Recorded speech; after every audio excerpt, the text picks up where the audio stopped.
모든 만사, 역사의 주관자는 하나님이십니다.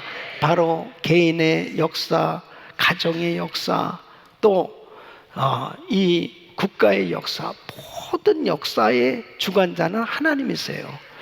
이 이사야는 하나님을 알면 알수록, 하나님의 계시를 계속 받으면 받을수록 하나님을 찬양하지 않을 수 없는 거예요. 이 이사야는 앞날에 되어질 모든 일들을 계시를 통해서 점점 알아가기 시작합니다. 주님께서 이렇게 역사하시는구나. 여러분, 우리는 이미 완전 계시된 성경 말씀을 통해서 하나님께서 하실 일을 지금 보고 있는 겁니다. 그렇기 때문에 하나님의 말씀으로 깊이 깨달아지는 시간을 가지면 가질수록 하나님을 찬양하지 않을 수 없는 거예요. 그러니까 하나님을 모르는 사람들은 하나님을 깊이 알지 못하니까 하나님을 자연스럽게 제대로 예배하지 못하는 겁니다. 그러나 하나님을 깊이 알면 알수록 그 하나님을 경배하지 않을 수 없는 거죠.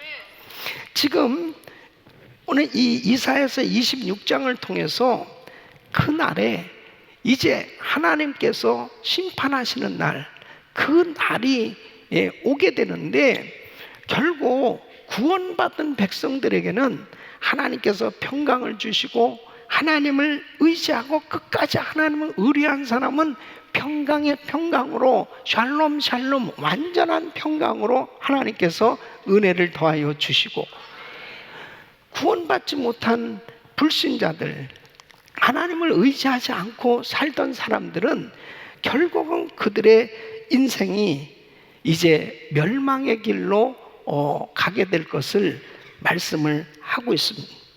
그래서 우리는 정말 결과를 이렇게 다 알고 살고 있는데요, 바로 구체적으로 그날이 오면 어떤 역사가 일어날지를 확실히 이해하고 깨닫게 되면 잘 준비하게 되고, 그리고 후회함이 없는 인생이 되는 줄로 믿습니다. 자, 그날이 되면 악인들은 비로소 하나님의 의를 알게 된다는 거예요. 깨닫게 된다는. 자, 8절로 9절을 한번 읽어보겠습니다. 8절로 9절. 8절로 8절. 여호와여, 주의 심판하시는 길에서 우리가 주를 기다려 싸우며 주의 이름 곧 주의 기념 이름을 우리 영혼이 사모하나이다. 밤에 내 영혼이 주를 사모하였은즉 내 중심이 주를 간절히 구하오리니 이는 주께서 땅에서 심판하시는 때에 세계의 거민이 의를 배움이니이다 그랬어요. 그래서 하나님의 자녀들은 이 고난의 어두운 밤 같은 때에도 하나님을 기다리고 주의 구원을 사모하게 되어 있는 것입니다. 그러니까 심판의 때가 되어지면은 이 하나님께서 구원해 주신 이 구원받은 백성들에게 있어서는 하나님께서 약속을 지키시는구나. 정말 하나님이 약속하신 대로 구원의 역사가 이루어지는 것을 경험하게 되는 것. 그리고 구원받지 못한 백성들은 어떻게 됩니까? 그들도 역시 깨닫게 되는 것입니다.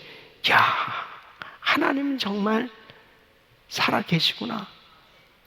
구원받지 못한 사람들조차도 하나님은 정말 약속대로 행하시는구나 하는 것을 깨닫게 되는 날이 오는 거예요. 죄는 심판의 때가 되는 거고 의는 구원의 때가 되는 거고, 바로 이 진리를 깨닫고 배우게 되는 그날이 오게 되는 것입니다. 그때는 확실하게 다 열려지게 되는 것입니다. 그러니까 지금 구원받지 못한 사람들, 복음을 알지 못하는 사람들에게 있어서는 무슨 만화 같은 얘기를 하나, 너무 한심한 얘기를 하는 것처럼 그렇게 느껴집니다. 왜? 영이 죽어버린 상태에서는요, 하나님을 감지할 능력이 없거든요. 그러니까 아무리 지옥에 대한 얘기를 하고 천국에 대한 얘기를 하고 마지막 때 일어날 얘기를 해도 너무 거리가 멀게 느껴지는. 그러나 여러분, 바로 하나님의 자녀들은 어떻습니까? 고통스러운 일이 있고 이 땅에서 힘든 일이 있고 어려운 일이 있어도 하나님의 때를 기다리며 그 하나님을 사모하게 되지 않습니까? 이게 하나님의 은혜인 거예요. 그러니까 구원받은 성도들은 고난의 때가 될수록 어려움이 있을수록 더 그분을 사모하지 않았습니까? 그러니까 우리가 참 이렇게 기도할 수 있다는 게 이게 얼마나 큰 축복인지 모릅니다. 너무나 감사해요. 악인은 거듭되는 경고와 주시는 회개의 기회를 무시하다가 결국 부끄러움과 멸망을 당하게 될 것을 말씀하고 있습니다. 우리가 같이 읽어보시죠. 시작. 악인은 은총을 입을지라도 의를 배우지 아니하며 정직한 땅에서 불의를 행하고 여호와의 위엄을 돌아보지 아니하는도다. 여호와여, 주의 손이 높이 들릴지라도 그들이 보지 아니하니다마는 백성을 위하시는 주의 열성을 보면 부끄러워할 것이라. 불이 주의 대적을 사르리이다. 아멘. 자, 보십시오. 깨닫는 것이 축복이에요. 예. 안타까운 것은 이 악인들은 깨닫지를 못하고 하나님을 의지하지 못하고요. 결국 그날이 오면 심판 때 가서 그때 깨닫게 되는, 이게 참 안타깝죠. 예. 여러분 시편 49편 20절 보면 깨닫지 못하는 사람은 멸망하는 짐승 같도다 그랬습니다. 그러니까 하나님의 말씀을 통해서 빨리 깨닫는 게 축복입니다. 그러니까 이사야 선지자를 통해서 왜 이렇게 계속 말씀을 주실까요? 앞으로 될 일이 이런 일이 될 일이 있을 것이다. 그러니까 준비하라는 거 아니에요. 그러나 이게 귀 있는 자는 성령이 교회들에게 하신 말씀을 들을지어다 그랬거든요. 그러니까 깨달아지는 것이 은혜입니다. 그 깨닫는 사람은 그때마다 돌이키잖아요. 그런데 참 안타까운 것은 깨닫지 못하는 사람, 결국 그날이 오면 그때서야 깨닫게 되는 거예요. 악인들은 얼마나 불의하고 악하게 행하였는지 그날이 오면 절실하게 깨닫게 된다 이거예요. 그건 너무 늦잖아요. 여러분, 하나님의 은혜는 깨닫는 겁니다. 주여 깨닫게 하여 주시옵소서. 깨달아야 돼요. 그날이 오면 악인들도조차도 여호와 하나님, 예수님의 이름이 얼마나 영화롭고 공의롭고 위대한 이름인지 만천하에 드러나기 때문에 알게 되는 것입니다. 그러니까 지금 그분의 이름을 높여드리고 그분께 영광을 돌리고 주님을 의지하고 하나님 말씀을 깨닫고 살 수 있다는 게 복이잖아요. 여러분 가운데 아직도 말씀이 깨달아지지가 않고 아직도 정말 뭐가 뭔지 잘 모르는 사람들은 기도하셔야 돼요. 하나님, 회개의 영을 부어 주시옵소서. 은혜를 부어 주시옵소서. 성령 충만함을 부어 주시옵소서. 그래서 하나님의 은혜가 임할 때 열려지게 되어집니다.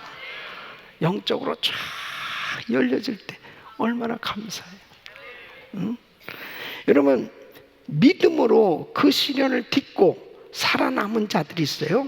그 살아남은 자들은 이제 큰 은혜를 경험하게 되는 것입니다. 예. 여러분, 우리는 끝까지 승리해야 될 줄로 믿습니다. 자, 믿음으로 시련을 딛고 이제 살아남은 사람들에게 어떤 은혜가 임하느냐? 예, 첫째는 평강의 은혜를 주신다고 말씀하십니다. 자, 12절 말씀 우리 같이 한번 읽어보겠습니다. 12절 시작. 여호와여, 주께서 우리를 위하여 평강을 베푸시오리니 주께서 우리 모든 일을 우리를 위하여 이루심이니이다. 아멘. 그러니까 평강을 베푸시리니 그랬습니다. 하나님께서 축복하실 때 평강을 주시는 거예요. 때로는 우리가 시련을 당할 때, 고난을 당할 때 참 마음의 평강을 잃어버리기 쉽습니다. 그러나 믿음으로 그 끝까지 주를 의지하고 나갈 때 응답이 평강이에요. 응답. 그래서 데살로니가 후서 3장 16절 보면 평강의 주께서 친히 때마다 일마다 너에게 평강을 주시기를 원하노라. 우리 성도님들에게 때마다 일마다 평강이 임하기를 축원합니다. 축원합니다. 평강이 여러분 심령에 충만해. 근데 여기에서 말씀하시는 것은 그날에는 완벽한 평강이 임한다는 거예요. 이 완벽한 평강은 바로 뭐예요? 죄가 없어요. 마귀가 없어요. 질병과 고통도 없어요. 전쟁도 없어요. 왕 대신 메시아가 다스리는 그날에는 승리요 평강인 줄로 믿습니다. 그날이 오는 거예요. 그날이 오는 거예요. 예. 또 여러 민족들의 왕들의 압제에서 해방되어 오직 참 하나님만 섬기게 될 것을 말씀하고 있습니다. 자, 13절로 14절 보면은 여호와 우리 하나님이시여 주 외에 다른 주들이 우리를 관할하였사오나 우리가 주만 의뢰하고 주의 이름을 부르리다. 그들은 죽었은즉 다시 살지 못하였고 사망하였은즉 일어나지 못할 것이니 이는 주께서 벌하여 멸하사 그 모든 기억을 멸절하여 하셨음이니이다. 그랬습니다. 이스라엘은, 이 유대는 너무나 많은 강대국에게 압제를 당하고 그리고 결국 어려움을 당했습니다. 계속 그 속에서 고통 가운데 살았어요. 그러니까 주위의 다른 주들이 우리를 관할하였다. 이 말은 뭐예요? 이방 나라들의 왕들의 압제를 받으면서 살았다는 거죠. 그러나 그들이 승리한 것 같았지만 그 악인들이 강력한 힘을 가지고 압제하는 때 그들이 강성하고 그들이 승리한 것 같았지만 결과적으로 하나님이 그 이방 나라들의 왕들을 벌하시고 그들은 다 죽게 될 것이고 결국 세상에서 그들에 대한 기억은 없어질 것이다. 그렇게 예언하고 있는 거죠. 결국 역사적으로 보면 이 일은 다 이루어졌잖아요. 네? 여러분, 하나님께 기억될 수 있는 사람이 돼야 돼요. 네? 하나님께 기억되어져요. 이스라엘이 종국에 크게 되고 확장될 것을 말씀하고 있습니다. 자, 15절 말씀 보면은 우리 같이 읽습니다. 시작. 여호와여 주께서 이 나라를 더 크게 하셨고 이 나라를 더 크게 하셨나이다. 스스로 영광을 얻으시고 이 땅의 모든 경계를 확장하셨나이다. 자, 이스라엘은 범죄함으로 징계를 받고요. 그 다음에 전 세계의 디아스포라 뿔뿔이 다 흩어지게 됐습니다. 예? 그 환난 중에 그들은 하나님 앞에 간절히 기도합니다. 그 하나님 앞에 간절히 기도할 때 하나님께서 그들의 기도를 들으시고 그 포로 생활 속에서 그렇게 하나님 앞에 간절히 기도한 그 기도를 받으시고 기적같이 그 포로에서 해방시켜 주십니다. 예? 자, 그것에 대해서 16절에 이렇게 말씀합니다. 16절 우리 같이 시작. 여호와여 백성이 환난 중에 주를 앙모하였사온 주의 징벌이 그들에게 임할 때에 그들이 간절히 주께 기도하였나이다. 자, 그들이 간절히 주께 기도하였나이다. 이 간절히 기도하였다는 건 원어로 보면은 속삭이는 기도를 쏟아 부었다는 뜻입니다. 그러니까 포로 생활 중에 얼마나 부자유합니까? 예? 여러분, 북한에서 지하교회 성도들은요 이렇게 무슨 주여 삼창을 할 수 있습니까? 우리처럼 자유스럽게 성경책을 가지고 이렇게 찬송가를 부를 수 있어요? 할 수 없습니다. 막 몸짓으로. 그냥 주님은 아시는 거잖아요.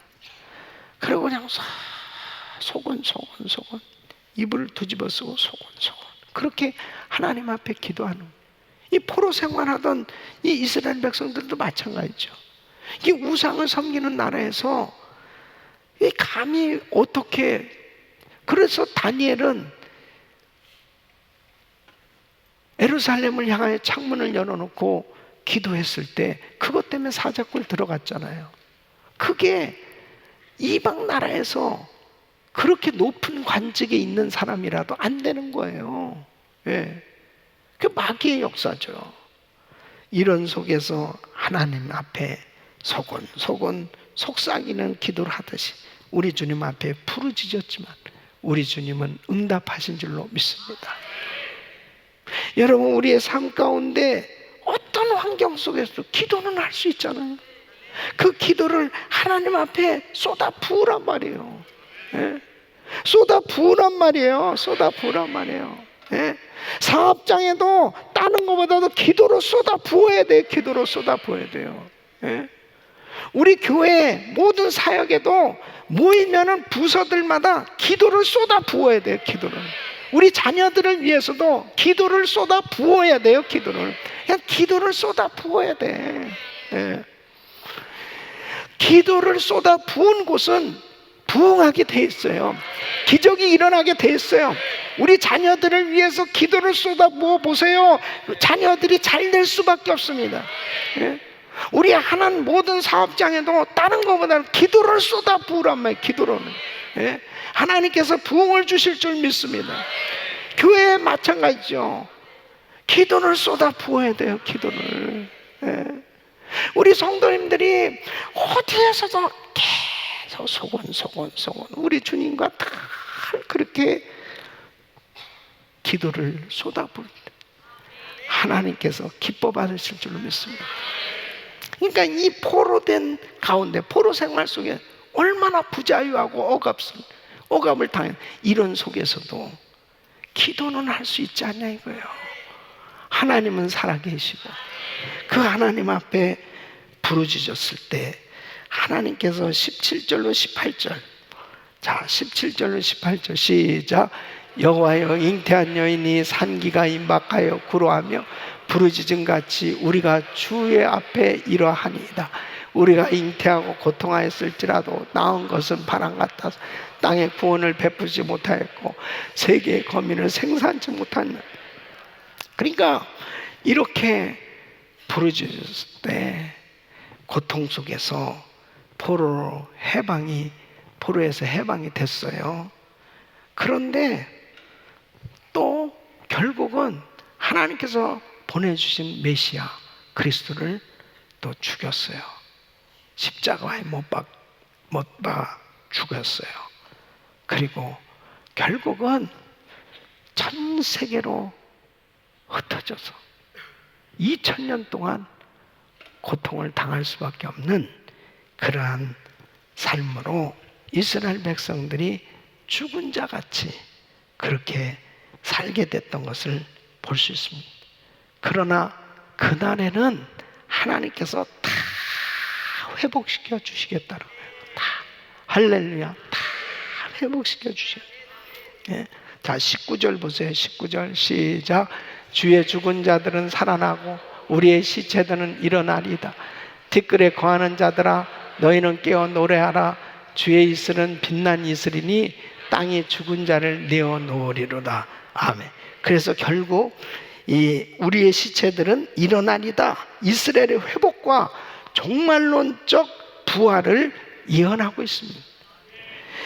여러분, 그날이 오면 다 살아나게 되는 거예요. 다 살아나는.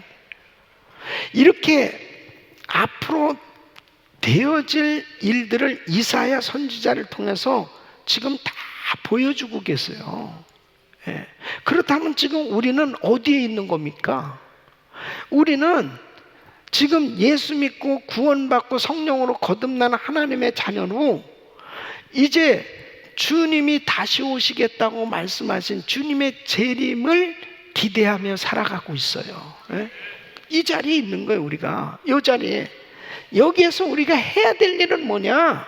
바로 부활의 약속을 믿고 우리는 이 땅에서의 고난과 어려운 시험 가운데서도 절대 흔들림 없이 하나님을 바라보며 살아가야 되는 것입니다.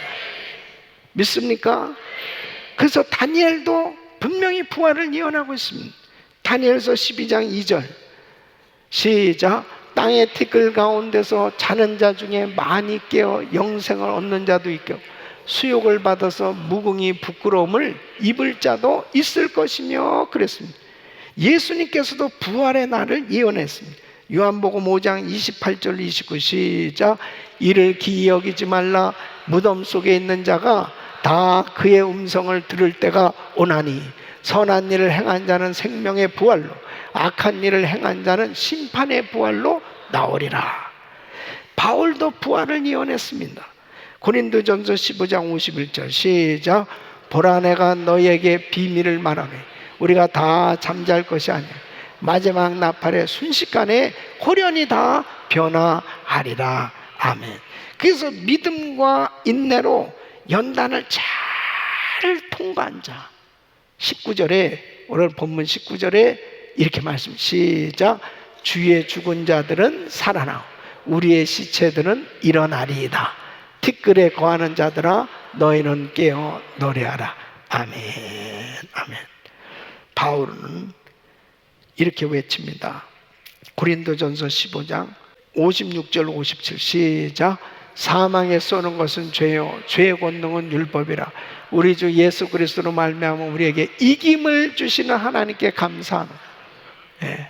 이김을 주시는 하나님께 감사하노니. 영국의 이 버밍엄 대학을 설립한 하고 초대 학장이었던 이 올리버 로지의 이 총장의 아들이 세계 1차 대전 전쟁에 참전했다가 전사하게 됩니다. 이 전사한 아들이 아버지에게 유서처럼 써보낸 이 편지 속에 이런 글귀가 있었더랍니다. 아버지, 제 무덤에 오지 마세요. 저는 거기 없습니다. 왜 거기 없을까요? 부활해서 주님 곁으로 갈 것이기 때문입니다. 예. 이것을 믿습니까? 그래서 우리 예수님께서는 고린도전서 15장 20절에 이렇게 말씀합니다. 그러나 이제 그리스도께서 죽은 자 가운데서 다시 살아 잠자는 자들의 첫 열매가 되셨도다. 예수님의 부활은 곧 우리의 부활인 줄로 믿습니다. 그래서 우리 예수 믿는 사람도 이렇게 분명히 부활할 것을 확실한 약속이 주어졌기 때문에 우리는 절대로 사망에게 지는 자들이 아니고 우리는 이김을 주신 하나님께 감사하며 살아야 될 줄로 믿습니다. 그래서 오늘 이렇게 말씀하고 있어요. 20절로 21절 우리 한번 같이 읽었으면 시작. 내 백성아 갈지어다 내 밀실에 들어가서 내 문을 닫고 분노가 지나기까지 잠깐 숨을 지어다. 보라 여호와께서 그 처소에서 나오사 땅의 거민의 죄악을 벌하실 것이라. 땅이 그 위에 잦았던 피를 드러내고 그 살해한 자를 다시는 가리우지 아니하리라. 아멘. 그래서요 지금은 이 마지막 때는 환난의 때입니다. 환난이 많아요. 이럴 때에 우리는 밀실에서 바로 은밀하게 하나님과 교제하는 그 밀실에 잠시 숨어 지내는 것처럼 피하는 것 같이 그렇게 하나님 앞에 어떤 시험과 환난과 고난 가운데서도 우리 주님과 더불어 교제하고 있으면 기도하고 있으면 간절히 주께 기도하고 주를 앙모하고 신앙을 끝까지 지키면 반드시 그날에는 승리하는 놀라운 역사를 허락해 주실 줄 믿습니다. 지금은 우리 주님과 밀실에서 은밀히 교제하는 날이 많아야 돼요. 지금이 그때란 말이에요. 지금이 그때예요. 예? 우리 예수 믿어도 시험이 오잖아요. 예수 믿어도 환난이 있잖아요. 예수 믿어도 어려움이 있잖아요. 이때 바로 하나님과 밀실에서 속삭이듯이 그리고 다 주님 앞에 마음을 쏟아보고 그때가 되면 반드시 기쁨의 날을 주신다는 거예요. 절대로 실망하지 마시고 낙심하지 마시고 절대로 좌절하지 마세요. 왜 내가 이렇게 열심히 신앙생활 하는데, 왜 내가 정말 하나님을 좀 잘 섬겨보려고 하는데 왜 나한테 이렇게 불편한 일이 생기고 힘든 일이 생기고 어려운 일이 생기고 정말 고통스러운 일이 생기고 막 너무 그렇게 불편한 일이 생겨지는 그 일이 있을 수 있어요. 그럴 때 절대로 흔들리시면 안 돼. 환난 중에도 하나님만 의지하고 소망하시기를 바랍니다. 로마서 12장 12절 시작. 소망 중에 즐거워하며 환난 중에 참 기도에 항상 힘쓰며. 아멘. 환난 중에 참으며 기도에 항상 힘쓰며. 그래서 우리 성도님들이 항상 하나님과 밀실의 교제에 힘쓰셔야 돼. 응? 주님과 다 밀실의 교제. 그냥 우리 주님은 아시잖아요. 그 우리 주님 앞에 마음을 쏟아붓고 그렇게 하나님과 가장 가까이 하는 시간 가지시면 하나님의 보호하심이 있는 삶이 될 것이고 승리하는 삶이 될 줄로 믿습니다. 그 사람이 제일 평안한 삶이 되는 거예요. 다른 방법이 없습니다. 예. 지금 우리는 이제 하나님의 타임, 바로 그때를 향해서, 그날을 향해서 지금 가고 있어요. 지금이 환난의 때입니다. 그래서 더 주님과 깊은 교제하는 시간을 가집니다. 그 사람이 지혜로운 사람이고 결국 승리하는 사람이 되는 줄로 믿습니다.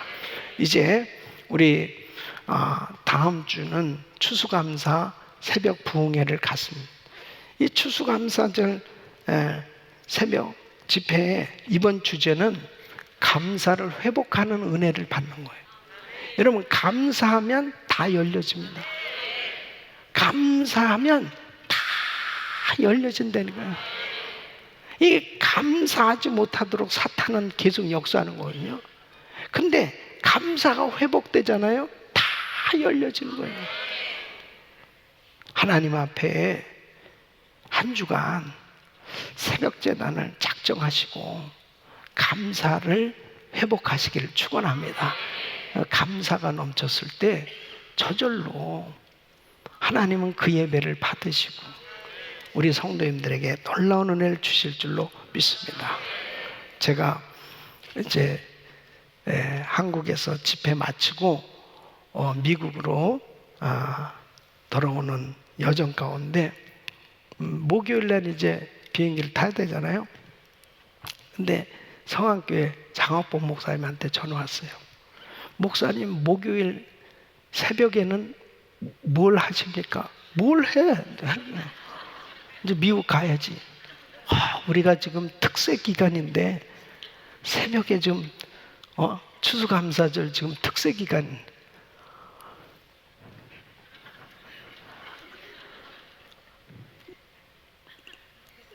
내 스케줄을 다 알고 그렇게 전화를 했으니 어떡합니까? 그래서 새벽 집회 가서 설교하게 됐어요. 그러니까 또 수요일 저녁에 좀 쉬려고 그랬거든. 그러니까 또 목요일날 새벽 그 설교 준비를 갑자기 또 말씀을 받고 특별 새벽 기도했는데 기도하는데 하나님께서요 제게 또 그렇게 큰 은혜를 주시더라고. 사람들은 잘 되는 일보다 잘 안 되는 일들이 더 많은데 하나님의 은혜는 잘 안 된 것 때문에 잘 되는 역사가 반드시 일어난다는 거죠. 바로 그 은혜를 전하게 됐습니다. 말씀을 준비하면서 은혜를 받고, 그래서 저는 새벽 집회를 미리 거기서 다 준비하고 왔어요. 그래서 하나님께서 다시 추수감사에 대한 그 은혜를 또 마음에 강한 감동을 받으면서 이제 한 주간 동안 우리 성도님들하고 이 감사에 대한 말씀을 좀 나누려고 그러는데, 여러분 한 주간 동안 예배 성공하시길 바라고요. 그리고 주님과의 그 밀실의 교제에 힘쓰셔서 정말 감사가 회복되셔서 우리 성도님들에게 묶인 것들이 풀어지고 또 하나님 앞에 열려져서 또 하나님께 영광 드리는 삶 되시기를 예수 이름으로 축원합니다.